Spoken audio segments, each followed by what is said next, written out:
2 taon na siyang parating hindi makahinga, parating nasa ospital.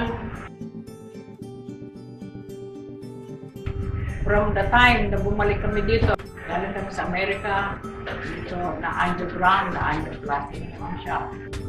At lagi sa ICU, hospital.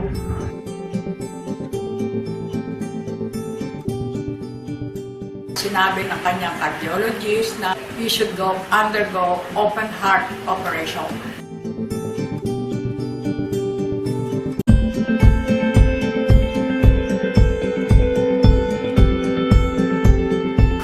Nagpapahinga siya sa bahay, natuklasan namin itong biospray, kaya gumamit siya ng bio.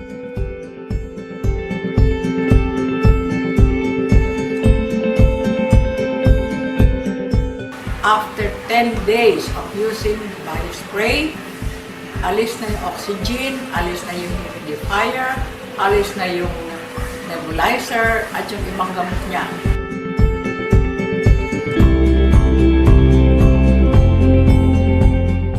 At ngayon, check up ng doktor, ang sabi ni Dr. Santos, hindi na siya yung open heart, i-maintain na lang ito. Para sa aking mga kaibigan, ay nire-recommend ako na gumamit kayo ng biospray. Na mag-umpisa namin gamitin ito, hindi kami nagkakasakit.